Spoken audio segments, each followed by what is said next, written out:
अगदी झटपट अशी ही गवारीची भाजी आहे. डब्यासाठी अगदी छान रेसिपी आहे. जर गवारीच्या शेंगा आधीच निवडून ठेवल्या तर अगदी 15 ते 20 मिनिटात तयार होते. हिरव्या मसाल्यातली आहे. त्याला काही जास्त साहित्यही लागत नाही. अगदी कमी साहित्यात झटपट तयार होणारी अशी रेसिपी आहे. नमस्कार, मी मीनाक्षी. मीनूज किचनमध्ये तुम्हा सर्वांचे खूप मनापासून स्वागत. आज आपण गवारीच्या शेंगा कशा बनवायच्या ते बघणार आहोत. तर मी तो पाव किलो गवार अशी निवडून घेतली आहे. मी तर गावरान गवार घेतली. गावरान गवारीला एक छान चव येते.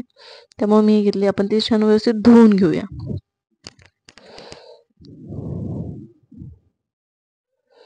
तर त्यासाठी मी इथं वाटण तयार करते. वाटणासाठी एक 6 ते 7 हिरव्या मिरच्या घेतल्यात.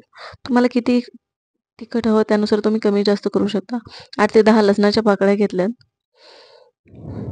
1 इंच आल्याचा तुकडा घेतलाय. आपण हे अगदी व्यवस्थित मिक्सरला बारीक अशी पेस्ट तयार करून घेणार आहोत. पाण्याचा वापर न करता आपण हे फिरवून घेणार आहोत. तुम्ही बघू शकता ही अशी पेस्ट तयार झाली. त्यात आता मी थोडेसे अर्धी वाटी शेंगदाणे घालणार आहे. ते सुद्धा आपण यात भरडसर असे वाटून घेणार आहोत.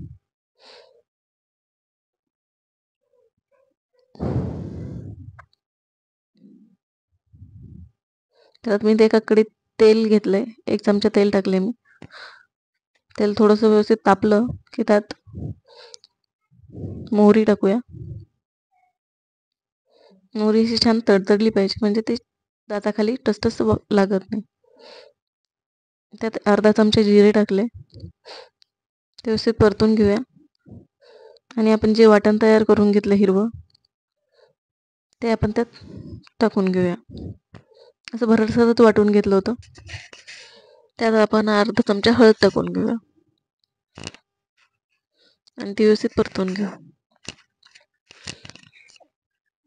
व्यवस्थित परतलं की आपण ज्या शेंगा धुवून ठेवल्या होत्या त्या धुवून टाकून घेऊया आणि 2 मिनटं व्यवस्थित तेलातच परतून घ्यायचे म्हणजे छान चव येते. मी तर गावरान शेंगांचा वापर केलाय. गावरान शेंगाने गवारीच्या शेंगांना एक छान चव येते.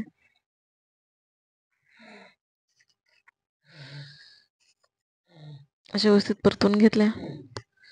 त्या मिक्सरचं जे भांडं आहे त्यात थोडंसं पाणी घेऊन तेवढंच पाणी आपण वापरणार आहोत. अगदी कमी पाण्यात अशा वाफवून घ्यायच्यात. मंद आचेवर शिजू द्यायच्या म्हणजे छान शिजल्या जातात.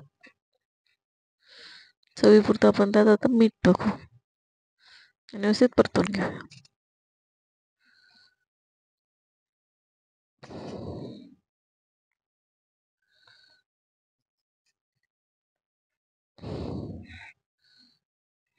आणि एक झाकण ठेवून एक छान वाफ काढून घेऊया. थोडीशी कोथिंबीर टाकली आपण इथं. तुम्ही बघू शकता गवारीच्या शेंगा मस्त व्यवस्थित शिजल्यात. अगदी 10 मिनिटात शिजून जातात त्या. तुम्हाला जर ही रेसिपी आवडली असेल तर लाईक आणि शेअर नक्की करा. तसेच मीनूज किचन या चॅनलला सबस्क्राईब करा. धन्यवाद. पुन्हा भेटूया अशाच एका नवीन रेसिपी सोबत.